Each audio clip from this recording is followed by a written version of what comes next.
Welcome, everybody, to Too Legit to Crit, a tabletop role-playing podcast made for those of you who request penalties to rolls if it makes narrative sense. Yeah, you got to think about that one a tiny bit. I'm trying to think if I've actually done that. Like, I have. have you? What's an example you've done it? I did it in Pathfinder where something happened, and it was quite daunting and it was quite horrific. And I went, "Yeah, can I just take the frightened condition?" Okay, no, that's fair. Because That's it yeah. made absolute sense. Yes, Because these things happened. these do things happen. These do things These happen. These they- things do happen. I It is known. we're back We're to back to English is hard. Englishing as well as we humanly can. Yes, Englishing is humanly possible. I just was in the middle of a test or a review for my test tomorrow, and like my internet and everything went off completely, and I'm like, okay. So I'm a little frazzled because then I'm over here trying to get everything up for this show. I'm like, okay, come on, turn it on. But no, we are here. We're loving it. Yeah, we are indeed. We are indeed. Yeah. We're only So, how have you been keeping? How's your gaming week been? busy. Really, really, really busy. So I had a Covenant and Crucible game on Sunday that I had completely forgotten about until last week. So it was really exciting because I always look forward to like playing a game that I'm not running. Not that I run a lot of them, but still, it's kind of like, oh, yay, I get to play another game. So we did that. It was a high intense game or a high emotion game, high intensity. High It was intensity. good. It was a good game. Craig joined us, our dear friend Craig, which that was hilarious on all accounts. He's a good guy, and he definitely added a level of I don't want to say dry humor, but like the stuff that he just kind of flew out of his mouth, and then him and Connell went back and forth on was fantastic. And then I ran game this weekend, so I didn't expect the entire session to be combat, but it Happens. was. Yeah, and Happens. but like it was the player's fault in a good way. I expected them to like jump in the hole, smash the bad guys, right? And they did every other possible thing that I never would have thought of them doing. Like these giant zombie spider human monsters are underground, burrowing and sucking people into the ground. And then they decide to like cast light on all these trees and basically like herd all of the things in one direction so that they can start like throwing oil down these holes. And I'm just like, brilliant. I love you people. That's like good. that's That's good. amazing. So extra points for creativity for all my players at the table because that was amazing. But it did. It made combat go a lot longer. I am for it though. I'm totally for it. Hmm. And they seem to like stay engaged and yeah, it's a win. Awesome. It's a win. Sounds. Yeah, I'm trying to think if I forgot anything. I don't think I did. It's gonna be one of those days. My brain is not here, y'all. Nah, I mean, to be fair, it's on brand for us for it not to be. I mean, true. At least I haven't bit my tongue yet. Yeah, still very early. I need another clip for this week, so We'll see what happens to it. What bodily function does Atlas mess up this week? I don't know. I just expect you to headbutt something now. Just I mean, my window is open. I could like jump out of it. listen. I've thought about it a couple times. There's a roof kind of sort of right there that I don't know if it could hold my weight or not. I don't know if it's a real roof or like it looks like a roof. So you Oh, that's right. okay? I need you to kind of go into that a tiny bit. A roof that looks like a roof, but it might not be a real roof. Right. Yes. Yes, on all Okay. accounts. You got that correct. I don't know if it's an extension that was built on afterwards, and I don't know how well the extension was built. So it could be a real roof, like a part of the house, and like, okay, it's sturdy. Or it could be one of these like last minute, like, oh guys, we want to do an extension on the house. I put my foot on it and go flying into the floor. But it's still a roof. Whether it's Sure. flimsy and will carry your weight or not, does not stop it being defined as a roof. I think I'd rather take disadvantage on a roll than risk stepping on that roof, though, to be completely honest. Like that is, it's one of those like tar roofs too, so it's not like it's not shingled. It's just. Nah, it'll probably just Straight through. no. If it is an extent, they're not normally designed to hold. Yeah, I don't human know. body, as it were. We'll find out. Pictures coming soon. Yeah, so that is for our $20 and up tier. $20 up This tier. will, I will live stream me stepping out on that roof. yep. Okay, Yeah. so there you go. Get those subscriptions going, guys. Yep, absolutely. How was your gaming weekend? What'd you do? Well, not so much the weekend, but the week. Mm. It was good. It was really good. Couch ran Fabula Ultima for us on Wednesday. Mm-hmm. He fucking knocked it out of the park. That's good. Like, I mean, Does he don't normally get me run wrong. Wednesdays? We take it in turns. Oh, okay, gotcha. So Couch will run Fabula. I'm running Delta Green coming up, and then Fabula again. Mm-hmm. Couch, great GM. He does a lot of things right, but this session in particular was just outstanding. What made it outstanding? He managed to balance a sense of urgency and a pressing of the action moving forward without rushing us. It was because it's a really tight rope to balance, and it's a fine needle to thread, and he threaded it. It was really good. So we had to break into this laboratory, and the previous session we were just about to do it. We got everything planned, opened the door, alarm went off. It's like, well, fuck, we're going in loud. So we went in loud. I And guess 90% of my games with Couch I've experienced. yeah, and it was really good. It had a bit of everything. There was a bit of development towards the end. We did a lot of planning for future sessions. It was a really, really good, intense session. So that was the Wednesday. And then on the Thursday, Abomination Vaults, which was kind of the opposite. Oh, no. No, it was kind of the opposite. It's nobody at the table's fault. It's Pathfinder and the system and the type of adversarial play it promotes. Mm.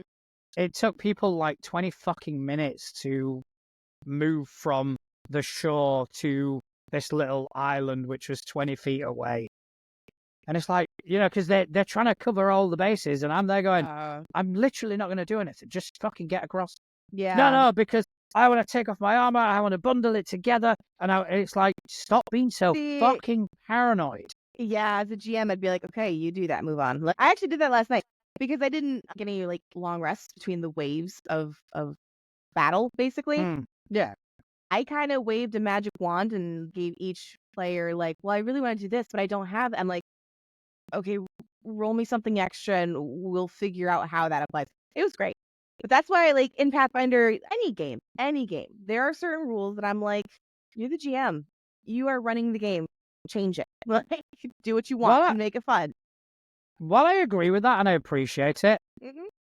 A part of me is like, if a game has to be changed so much, then it's not a good game. Well, obviously. But I'm talking about, if they're caught up on, oh, I've got to bundle my armor to get at the beach, you bundle. But it's not. But it's not a rules thing. It's because these games promote this adversarial GM versus players. There's this constant paranoia that the GM is always out to get them. If I'm not 100% specific in what I'm doing, me. If I'm not 100% specific about what I'm going to do, the GM's going to catch me out. And it's like, yes, but at the same time, if I want to catch you out, I'm going to fucking do it anyway. I was about to say, I don't really think I think that has a lot more to do with culture and the people, because there are games that I know people rant and rave about how perfectly amazing it is, and I get experience that, and I'm like, so I think that also has to do a lot with play style, because what was it? I experienced that in Mutants and Masterminds. Mutants and Masterminds is not built for that. That paranoia is not built into it. But I've had it before. I had a different GM, completely different GM, and I was like, do I have to word for word explain everything, or is the GM going to come get me?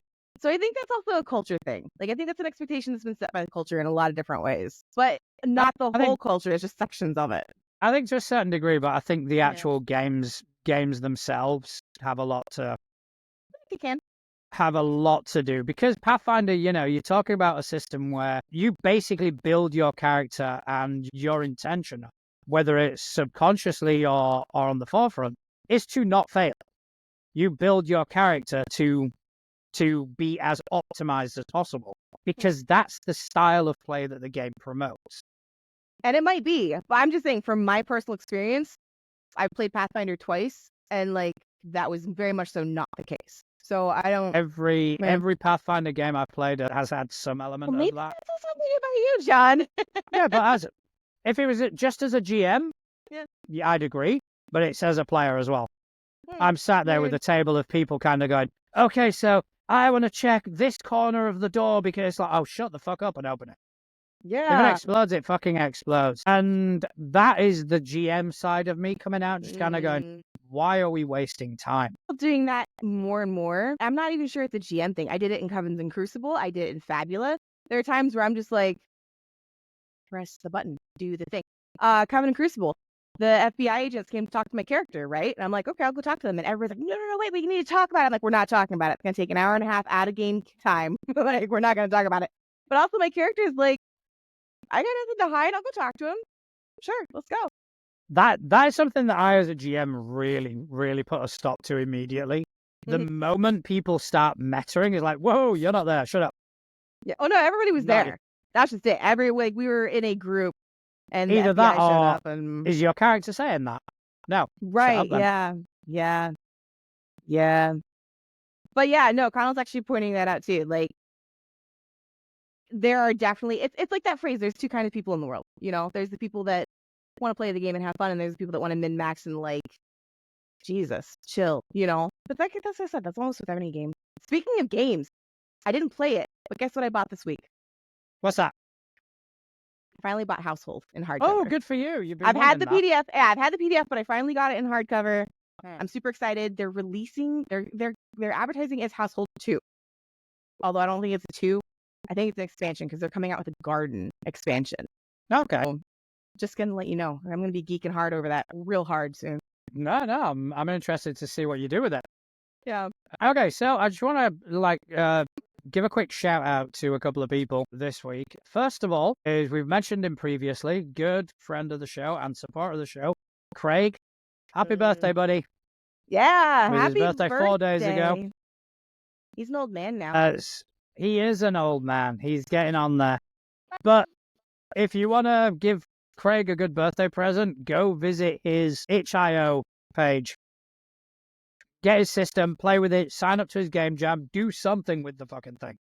Mm-hmm. You know, there's a couple days left. There's enough time to do something. Like, that'll make his entire year. Yep. And also, somebody else celebrating a birthday is our very own Still Justin. That's right. I saw that. Man. He did. He's not even here to celebrate. I would have thrown cake in his face or something.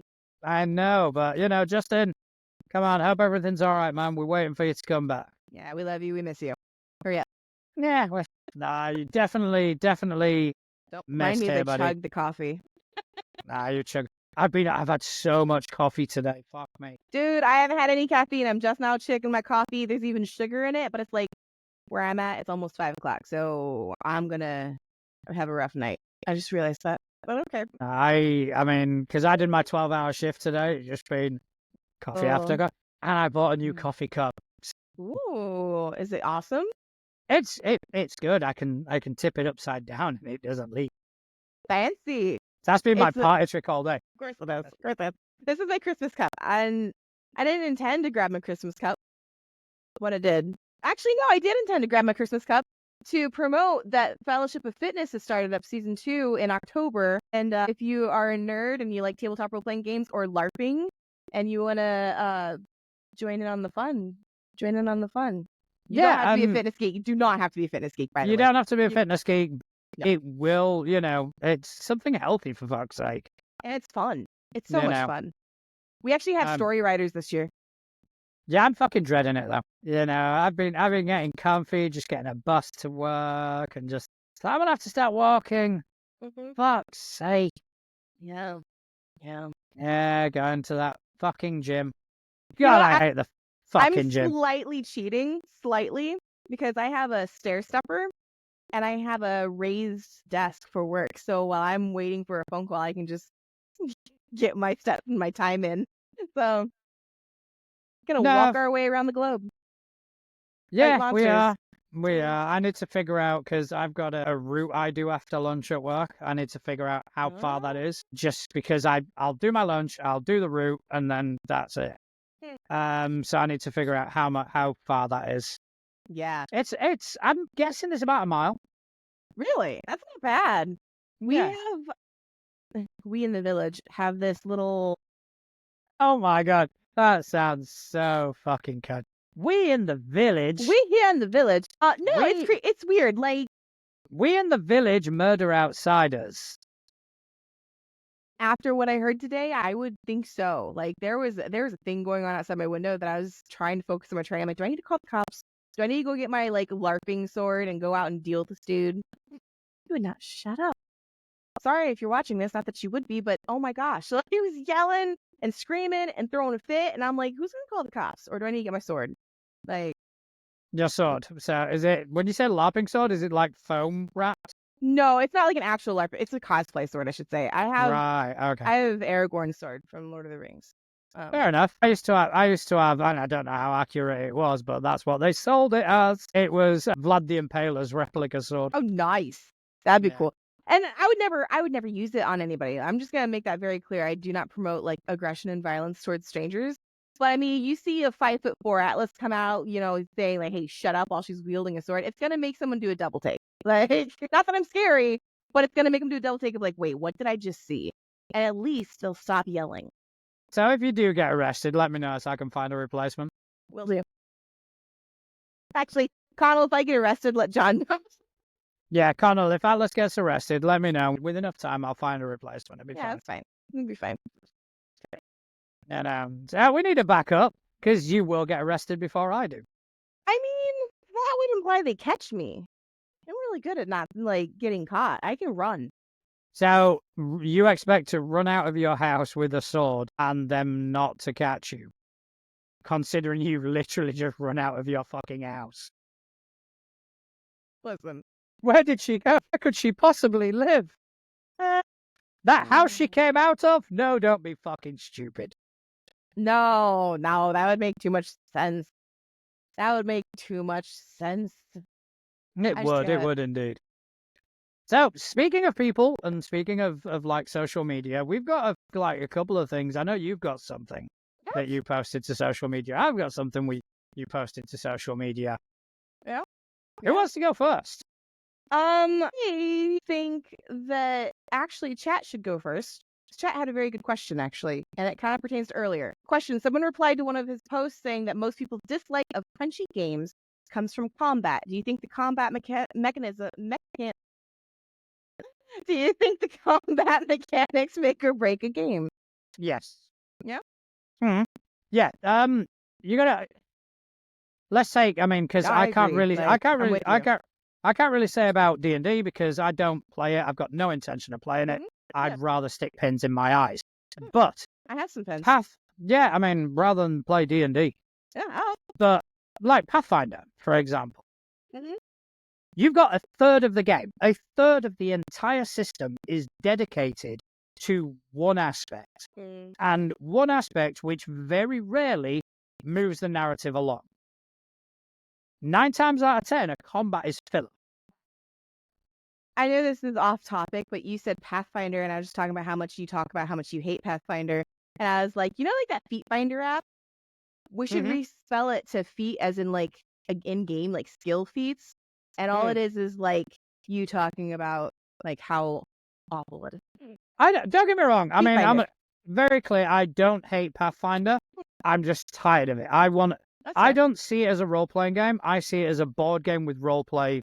That's interesting. With role-playing aspects to it. I see it as a board game. I understand what you're saying though, because like I agree. Like Shadowrun, I love Shadowrun. It has to be a freaking good GM to make me want to play it because the combat is so laggy. It's just kind of like, ooh. Yeah, well, I mean, when I was doing PFS, I was pretty much calculating 1 hour per combat. Jeez. And I wasn't far off.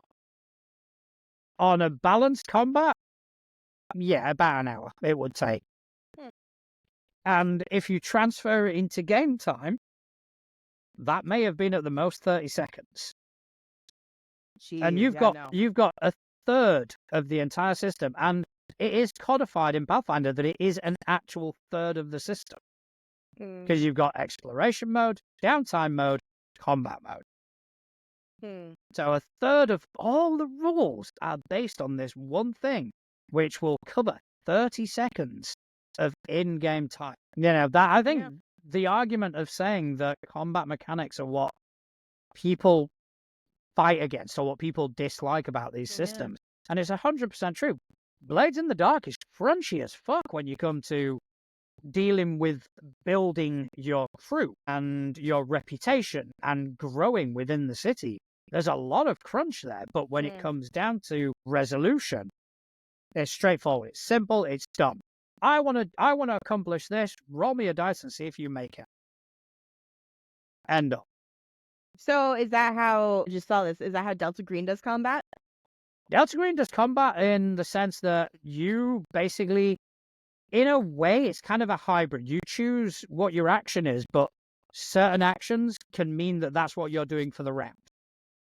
So, for example, there is an initiative order. Someone attacks. You, at any point, can kind of go, right, I'm dodging. But that's your turn for that action. However, that dodge that you rolled carries you through the entire round. So if somebody else comes to attack you, you are still dodging.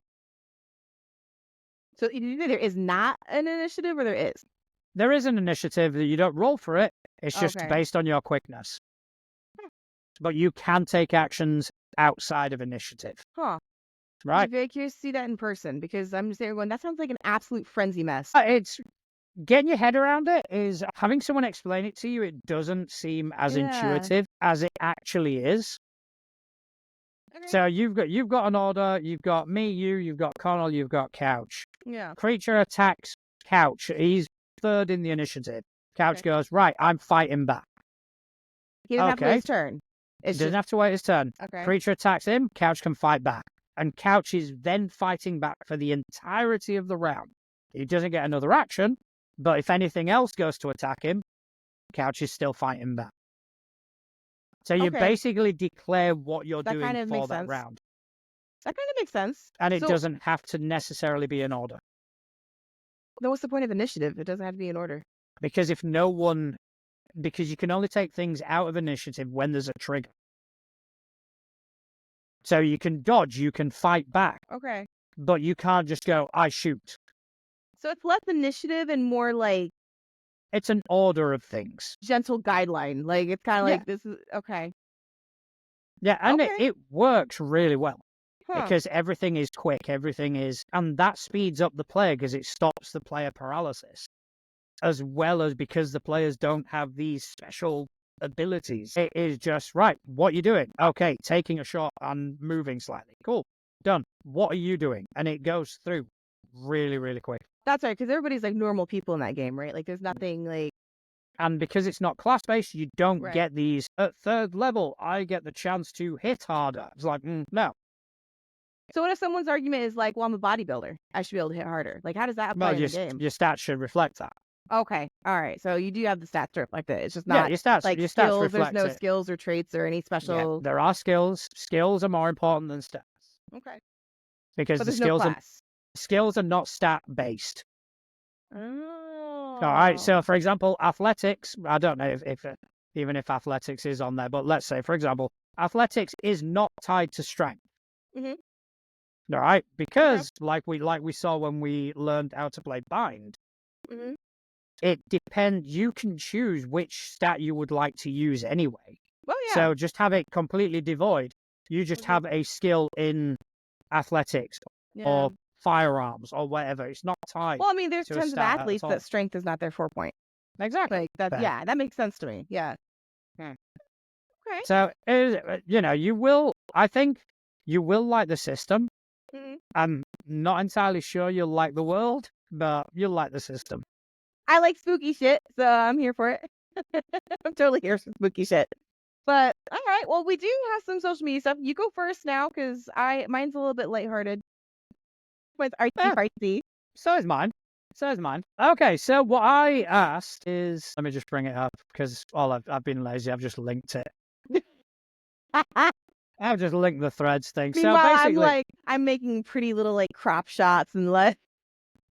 I just copied the fucking link. Right, okay, so I asked people to give us a brief overview of their favorite character's backstory. I should have specified how brief.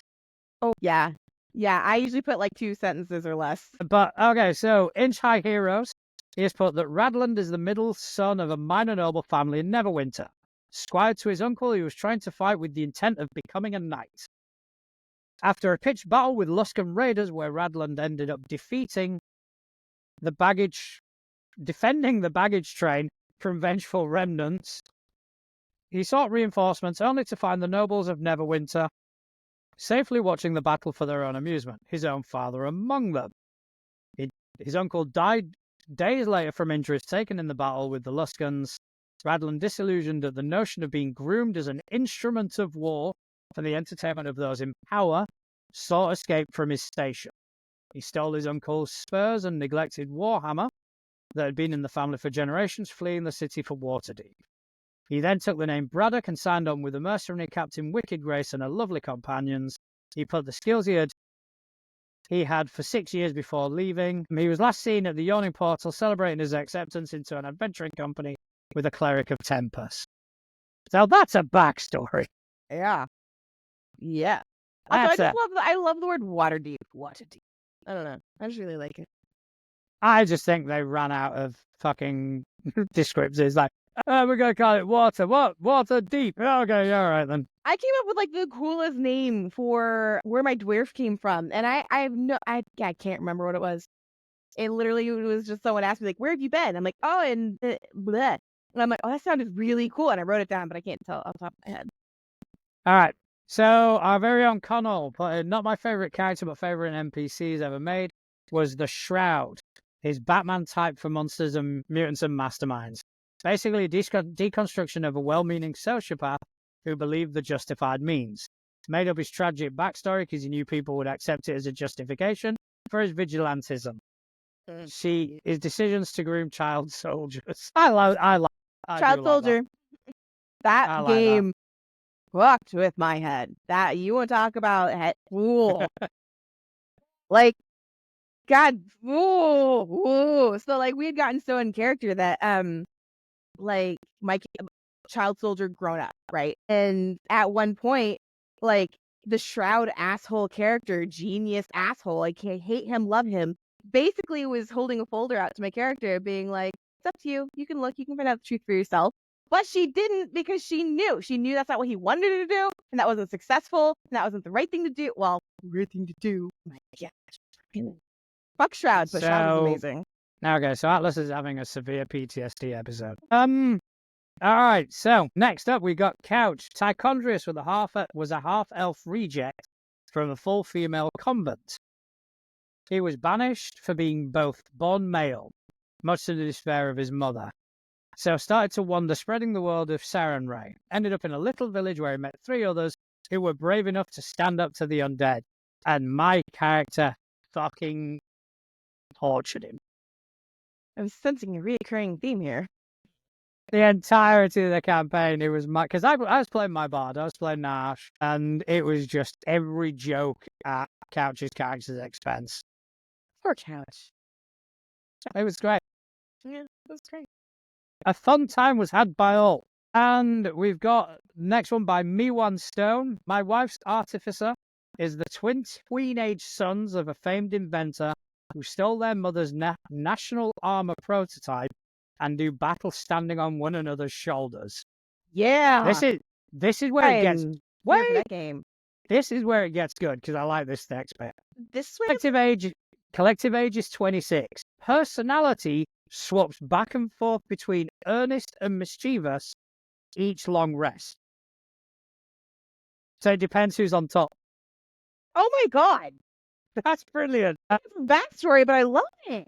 So as a footnote, they put, I get it, but as her DM, it's a massive pain. Oh yeah, I bet. But yeah, I love that. That's a really cool idea. That's giving me ideas for Fabula, actually. Couch, watch out. So Couch has also put up about Thomas. We haven't finished Thomas's story yet.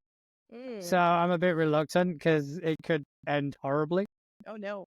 But Thomas is a doctor who asked too many questions. He was shipped out to the US from London. Being a pediatric doctor was in a lot of surgeries for minors, however, ended up being in a surgery that went downhill. The kid was infested with some weird monster that killed everyone but him in the room for agents to descend on the surgery. They gave him a choice. He joined the agency. Oh, that's what happens with Delta Green. Poor couch. He loves it. He likes being tortured. You like torturing people. It's a match made in heaven.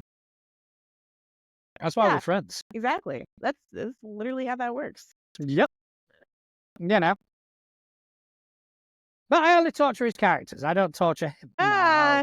When I have a full-grown man come into my stream on the weekends, that's for art, and he's at work, and he goes, "This is the safe place. John can't find me here." I don't know if I believe that. Yeah, because he's talking about his character. We're playing the game. Oh, I don't know. Fuck Liberator. So anyone who's listening, someone in the chat who will not be named because now I'm angry at him, said that really good background is Liberator. I mean, Fuck I'm Liberator. not bullshitting, but one day I will tell you what Liberator's whole background is. I would love to hear it. In my opinion, it is probably one of the best things I've kind of yeah. I am incredibly proud of that. That's And awesome. you know, credit to Connell as well, because he was part and we were bouncing off each other. Yeah. And we came up with this thing, and it was like, holy fuck, this concept is great. And yeah, that's why I enjoy playing Liberator so much. That's good. Not Echo, wrong character. Halo was one of those things where we're like, I don't know, what should I play? I don't know, what do you want to play? We came up with some ideas, and then I'm like, what if I did this? And he goes, oh, that's fucked up, but that'd be awesome. They're never gonna catch on. I'm like, all right, let's do it. So yeah. So you might find out eventually, maybe someday. Yeah, one day we'll talk about it. Yeah. Okay, so I think it's your turn to yeah. So quote my the socials. question on social media was a little bit of a left field, okay? Because I know that we talk a lot about mechanics and story, but you know me, I'm an artist, right? When artistic people or creative people create their characters, sometimes there's other elements. I know that like some people like myself create playlists and like they have a playlist surrounding their character or whatnot. So I asked, does a color represent your character or our OC? How important is color in creating your OC's personality, or does it not at all? And of course, we got a lot of artists putting in a lot of details, but I wanted to pick a couple of them because I liked the character building concept of them. Even formerly there, this is very interesting because in my story, characters that are similar to each other or related have a common color that shapes their physical appearance. The more a character is different from the other character, the more contrasting. For example, character A is sibling to character B, but they have different personalities with some secret similarities. So character A would have purple in their main color, while character B has only purple eyes. So kind of like teeter-tottering, you know? Yeah. Like they share a little bit of a... Yeah, there is a thread, as it were, between them. Which I love. Like I love connecting things really subtly. I'm going to butcher this. I think it's the Zero draws. Their MC Sora's most prominent color is sky pale blue, and Sora also means sky. So my FMC Hina's main color is sort of a deep red pink, mirroring Sora, and her name is along lines of fire. So they had this really cool concept of like the name is actually replicating their color. And then there's one more. Hang on. Where is it? Hang on. Oh, did I not post this one? Nope, there it is. I found it. Okay. So sheep anime. I don't want to ask about the username. So the color is just a way to show particularity of your OC. It will define his environment. Personality is already set by looking at the character without the color. You can achieve that with shape, telling, or accessories that will make sense if you know the lore. So I liked the whole range. Some people were like yes, some people were no. I kind of sit in the middle. My favorite thing to do is subliminal messaging of colors through my character. Because even if you're never gonna see my character, if it's just describing the character to people, I like doing subliminal messaging, which sometimes comes off a little backwards and different. So like for example, my current dwarf character, like you think of a dwarf blacksmith, right? People normally think earthy tones or brassy tones, and she's straight up like bright jewel tones, like purples and teals and stuff. And that reflects into different stuff, but yeah. Get colorful, get creative, y'all. Put some thought into your... No, I like that. I like it. I mean, I don't do, because I'm not very artistically inclined, as it were. That's all right. No, you don't have to be. especially not visually artistic, should I say? I should, be specific. So I do like putting little jokes into my character, even if it's only for me. So Yeah. you met Thalia, with my Fabula Ultima character. Oh my god, yeah, you're diva. Yep. So she's a diva, she's an enchanter, Yeah. she's a singer, as it were. So part of what they can do is they can choose a variety of songs, and depending on the pitch and the loudness and the mood of the song, it gives you different sort of abilities. And you're basically looking on a table, but you can select the different elements. Yeah. So which is a cool concept. without a moment of hesitation, without even looking at what the element powers did, there's like earth, wind, and fire. Yeah, that's funny. It has to be earth, wind, and fire. Yeah. But Yep. but that's a me joke. That's something that I'm gonna look at every time I see it and go, yeah. And you have to have those in your character sheets, I think. Like, you gotta have something that makes you giggle or makes you happy to play it, you know? I mean, most of my characters are, regardless of how serious they are, Yeah. there's always something that I put in for shits and giggles. Yeah, Halo's tattoos are mine for her. In Couch's other Fabula game, my character Edgar is that he is a stickler for rules and documenting everything. So when we were on aboard a sort of airship, anytime someone would come aboard, he would make them sign. Okay, you need to sign in. You need to sign out. That's funny. He would do audits. Oh my god. That's funny. That's really funny. I was trying to remember why the name Edgar rings a bell. Like, Edgar. I think it's Aristocats, though. Possibly. To be honest, Edgar was one of the pre-gens out of Press Start, the fabulous starter set. And when we did the starter set afterwards, Couch went, if you want to create new characters, do so. If you want to carry on with the character you've got, do. And I decided to carry on and just embellish him in my sort of thing. Yeah. That sounds cool. I like that idea. Yeah, so I do like to put little jokes. So not so much color theory, but little eggs. But little sort of hints. Every now and then, I want to do like a character that does nods to an already known like famous. Like, I really want to play Ripley from Alien, but not Ripley. Like, I want to play a character that if people really love the fandom, like there'll be little things about her that people like, but not. Yeah. Like the Earth, Wind, and Fire thing. Yeah, just little things where people kind of go, huh. Yeah, no way. But yeah, good stuff. I have so many things that like.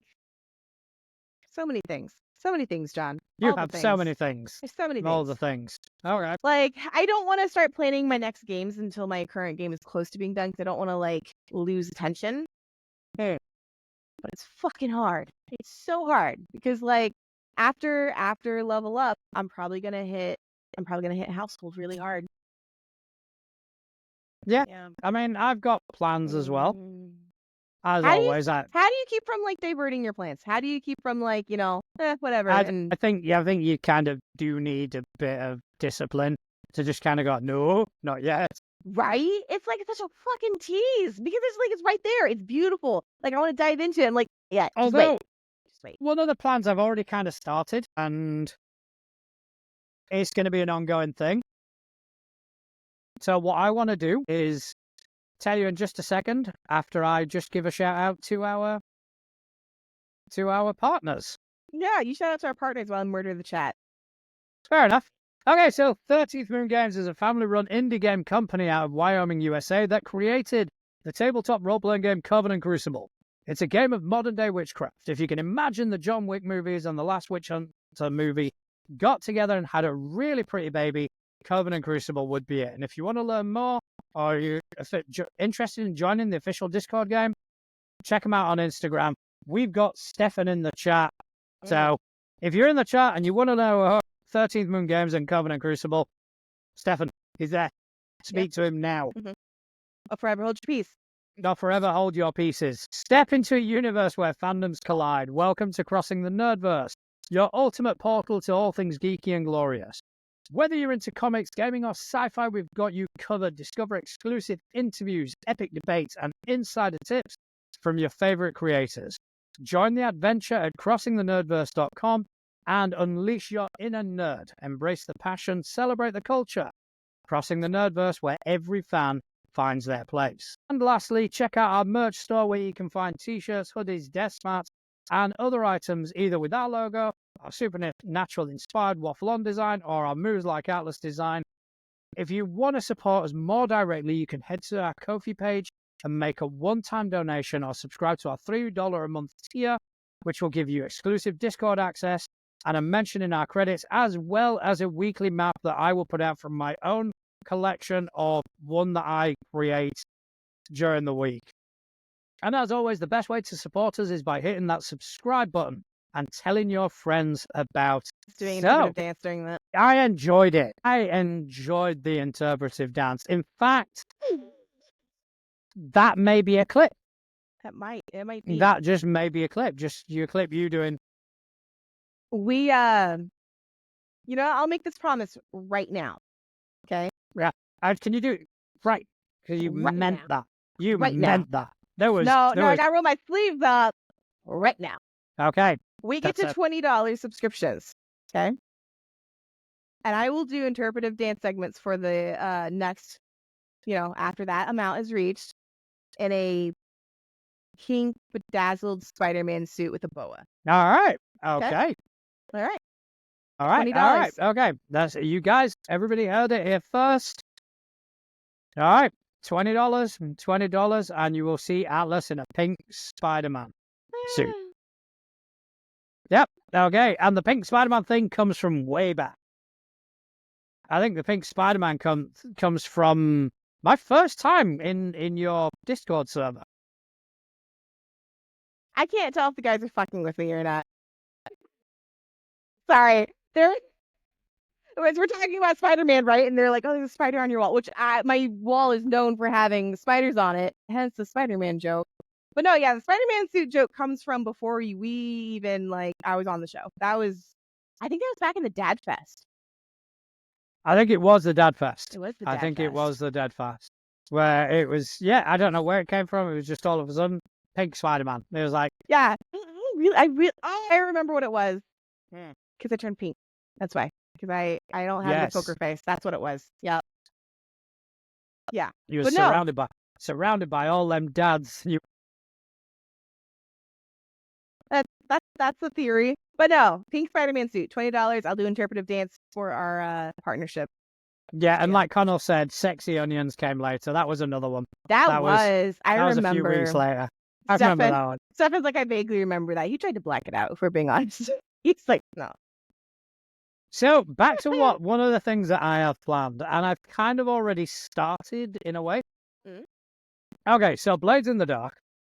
The world that it's set in is a city called Duskval. Without going into too much detail, but suffice to say that Duskval is an enclosed sort of city. So everything transpires within its walls, so to speak.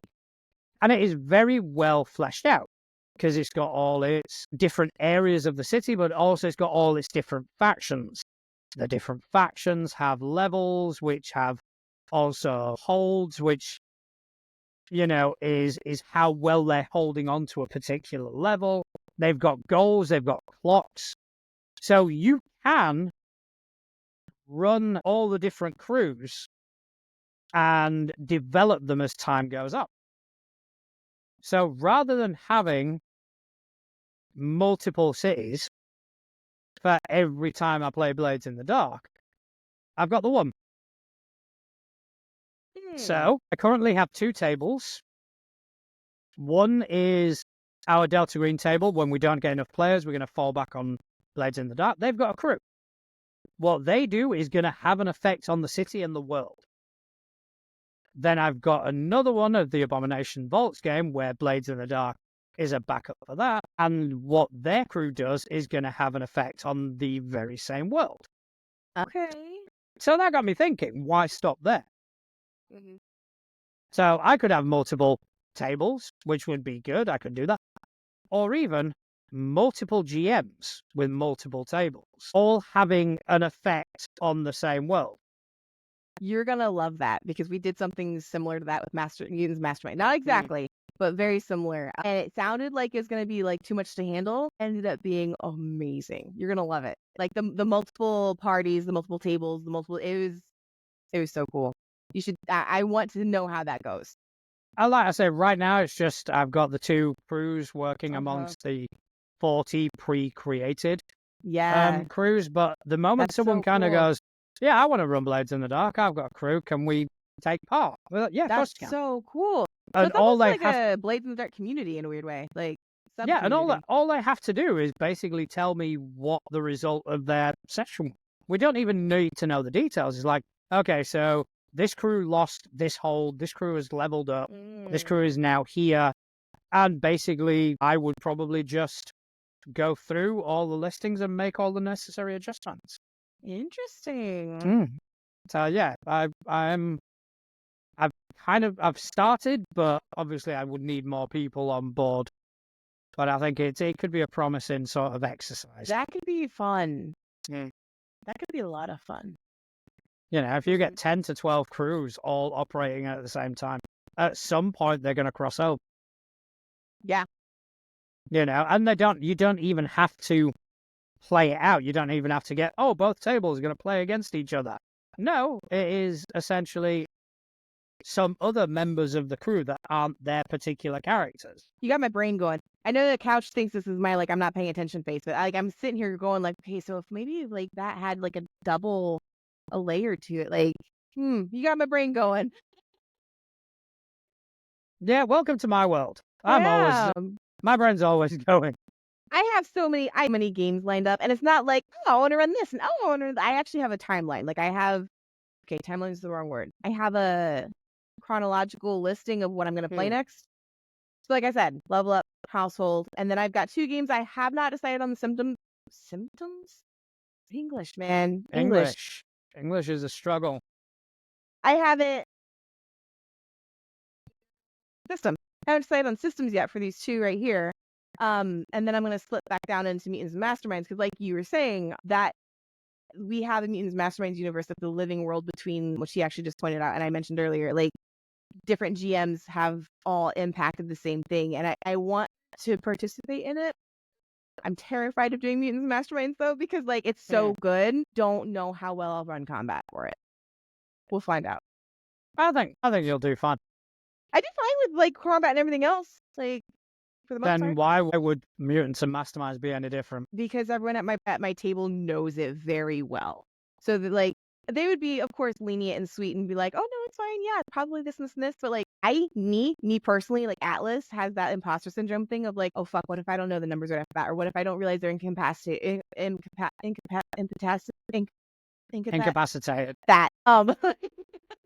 I was just kind of like, so I do that in my head to myself. Like it's not my table; they're amazing. It's me. I'm like, I don't know if I can handle the pressure I'd put on myself to do that. So I mean, to be fair, that's something you need to get over. I know. Like to put it bluntly, get the fuck over it. I know, but that's the thing is that like, you know, you play something new and nobody knows any better, and it's great because you're all learning together. You know, you play something that like everybody knows, and suddenly it's like, I don't know. What? I mean, you know, I guarantee you know better than you think you do. Guarantee it. Maybe I would put money down, and I'm not a gambling man. I would put money down that you know that system better than you think you do. And all that's stopping you now is your own mind. I might do it. And I might even use it for a holiday thing I want to do. That's a completely different story. For a different Yeah, try it on a one-shot. Yeah. Just try it on a one-shot and see how it goes. But yeah, I have a list. How many games do you ever like want to have on your list at one time? Like you're like, oh, I want to play that, or is it like, hey, these 2 things I want to do? Like, okay, like I mean, obviously I've got my list of systems that I want to try. Right. That's one thing. That's but different. Games I want to run, I've got 2 instances of Impossible Landscapes. Okay. One with Couch, Chris, Lloyd, and a couple more people. Mm-hmm. Then, obviously, on the flip side, I've got Juicy, Forever GM Justin, Mistress Winter, Yeah, I want to run Impossible Landscapes for them as well. Misfit Playland and North Wolf. So they're the two Impossible Landscapes. That for me is right now my bucket list. So Impossible you just want to Landscapes. that's okay, gotcha. But then after, I want to run Cypher. hmm Have you run I've got it Cypher before? very, very, very briefly. I ran Numenera, but I want to do, I think it's called Gods of the Fall, where you play as a character that has been touched by deific power. So you are basically a prototype of a god, and the entire Oh, story yeah, is yeah, yeah. Yeah, okay, I remember you that now. ascending to godhood. And the reason I want to do that is because in my homebrew Pathfinder campaign, there was a moment where a decision was made. So I want to explore what if the opposite decision had been made, what they'd have done the other thing. So that I want to run. Also want to run my homebrew Blades in the Dark inspired campaigns. Okay. So where the world is basically all these little pockets of civilization that are all very different. One of them might be Western, one of them might be underwater Atlantis, the other one might be cyberpunk. Very cool. But just kind of run that, but have the underlying thread of it's all going to be Blades in the Dark. It's all going to be tied to that. And I do believe that is my list currently. Next week it's going to probably change, so I'll have another stupid fucking idea. I don't think mine will change. Mine just get more detailed because I'll be like, oh, I think I want to run like these 5 systems in this order. But then I'm like, oh, but I really want to I want to tell this. Did I say write these systems? Run. You run did these right this is. Yeah. Fucking hell. I want to run these systems. And then I'm like, but I really want to run this story. So then I'm kind of like, okay, what system would that fit in? Like, I don't really let myself go too far down the rabbit hole. It's kind of like, okay, I have these 5 planned out. Where does that story fit in? And that helps me kind of stay focused. Yeah, I go story first, and then I try find a system that fits. Yeah, it depends because like for me, I really want to play the household system. So like I'm just gonna run it. I don't have a story for it yet. I will. But I'm just gonna run it. Whereas the other ones I have stories and I'm trying to go, okay, I think this will fit in Mutants and Masterminds, or this might actually fit better in something I'm working on. So yeah, we'll see. So like for example, the Blades in the Dark Cyberpunk is because I wanted to run a game based on Young and Dangerous, which is a Hong Kong series of movies about a bunch of young kids growing up in the triads. That's cool. That's And really it was like, cool. And I was like, what system would allow me to play as a gang? Like, yeah. Wait a minute. I mean, my brain will always be like, Shadowrun. I love the concept of Shadowrun so much. Someone needs to Shadowrun developers, get your shit together. So that's the one I can never get a straight answer about. Because that's so good. It is so, so good. And then where it's bad, it is so, so bad. Like you can't even be like, oh, it's okay, but this. Or, oh, it's kind of bad, but the good thing is this. No, it's like too very like, I don't know what this is, but this is, yeah. I don't know. But so, ladies and gentlemen, the $20 tier. You will see Atlas doing that for an entire fucking episode. In a bedazzled pink Spiderman suit. And a bedazzled pink Spider-Man costume. I mean, how could you not? How could you not want to give us money for that? At this point, we should open up a GoFundMe. OnlyFans. I was watching an interview with a creator that I follow on Instagram. There's this Irish bloke, and he's fucking hilarious. But they were interviewing him and went, "We've heard you've got an OnlyFans. Is that true?" He goes, "Yeah." Because I started it as a joke, but now basically I just tell single women that I believe in them and I want to give them a cuddle. And it's like, I'll do that on OnlyFans. Yeah, no, what is it? The internet boyfriend is one that was similar like that. He started out on TikTok, and then when he realized how big of a following he got, opened up an OnlyFans, and he basically was just like, "Oh, welcome home, babe," and would like interact. And I'm going, I don't know how I feel about this. This is borderline like, I don't know. That's like the AI Microsoft. Oh my gosh, I'm not gonna get into it. It's not RPG related. It was fucking terrifying. I feel like I'm the only person who grew up scared of Skynet. Like, genuinely. Fuck off. Like, We all did. no. Because here's the thing. Like, America is reopening the 3 Mile Island, right? The nuclear power plant that was shut down for the sake of storing Microsoft like data. And the reason they're like, oh, it's fine to reopen it is because they literally taught the AI units how to do that. Like, I'm like, stop. At what point does someone go like, hey, this is a good idea? Like, Skynet. Guys, I'm terrified of Skynet. Like, I don't own an Alexa in my house. I have a little Alexa ball, but she's not connected to my account. She just plays iHeartRadio. Like, it's for Bella when I'm out of the house. So just kind of jumping on something on the chat where they are riffing off the OnlyFans thing. Yeah. If anyone saw my threads post about OnlyFans, I'm definitely interested in doing that. These are good. Only dungeons where you pay people to play with you. Only Flans, salmonized cooking, only subscription service. Couch, don't joke with me. Like,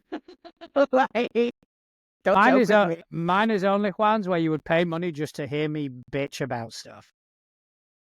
I don't even know what mine would be. That could be it. Okay, ladies and gentlemen, we need an idea for Appropriate ideas. Atlas specific OnlyFans. Let's keep it PG. Only words where I try to pronounce words. Yeah, only. Yeah. We just give only you a chef long cook list for me, of. baby. Yeah. We Sorry. only give you like a long list of words, and you have to try and pronounce them. You know what's actually really sad about that is that I'm really, really good at pronouncing other languages. English, not so much. English. English is hard. Yeah, only one thought, only one topic. Stefan! Savage! Stefan bringing in the heat. So, yeah, Stefan in chat is basically giving Atlas a hard time. I need to go get some ice for that burn. Cash, but I mean, join Atlas's stream on a Saturday and I cook for everyone. Oh my God. You cook because it's your job, dude. I mean, true. That's very true. He usually is at work on my stream, and we love it. We love it. Sometimes he'll give us like really good shots of a burger, and like all of us are drooling. It's great. But yeah, anyways, I could do only dice, an ASMR channel where I only roll dice and like drop dice and things. I think weirdly people would make that sexual. How would they make that sexual? I have no idea, but people are very talented that way. People would be looking at you rolling dice and just kind of, yeah. Roll the d4. Roll the d4. Ooh, yeah. Yeah. Yeah, someone would make it a sex thing. Probably somehow. Hands down. But hey, if they're paying the fucking bills. That's fair. You know, I'll be honest. If they get off on me rolling dice and it pays the bills, let's go. I'm waiting for someone to ask me to offer me money for my feet. Oh no, I researched that because I was genuinely interested and found out like how much goes into it, and I'm like, no, I'm good. That's too much effort. I'm good. I'm so good. I did come across something pun intended. Now I don't know where I did see it, but I saw something. And it was basically the person giving another person advice about selling pictures of your feet. Yeah. And it was like, you got to tighten them up a bit. You got to put some nails. Yeah. It was like, this is fascinating how much fucking work goes into it. There's a lot of work that goes into it. It's not just what people think. Only hands where Atlas can draw only hands and lose her shit. That is a good idea. Fair enough. It's my chill pill, lumbar pillow, by the way. Nice. We like it. We like the chill pill. I need a lumbar pillow, apparently. To be honest, I'm getting to. Yeah, I just was done with it. Like, I was kind of like, oh, I'm gonna shift. Finally, I'm like, I'm just gonna get a pillow. It's fine. No, that's fair enough. But I do believe that's pretty much all we've got time for tonight. All right. So I just want to say a big thank you to everyone in the chat for keeping us company. You guys mean the world to us. Thank you ever so much. We cannot say thank you enough. Also, a big thank you to all our supporters. And if you want to get in on that, please do. Please, it helps pay the bills. It helps keep us going, helps keep us doing what we do. Thank you, Atlas, for joining me this evening. Do you want to tell people whereabouts on the internet they can find you? Yeah, I am on what am I on? I'm on Threads and I'm on TikTok and I'm on Instagram, Atlas Ursa, Atlas like the Titan, not Alice, Atlas like the Titan, and Ursa like the bear. Rawr. All right. So as for me, you can find me behind most of our social media on TikTok, on Instagram, on Facebook. You can also find me on Natural Juan at dice.camp on Mastodon. You can also find me at natural.juan on Threads. That's where I'm most active. So come along, say hi, introduce yourself. Let's get to know each other. If you like what we do and you want to see more, give us a like, a rating, subscribe, even just tell your friends about us. We love this community. We want to grow with it. We want to see it grow.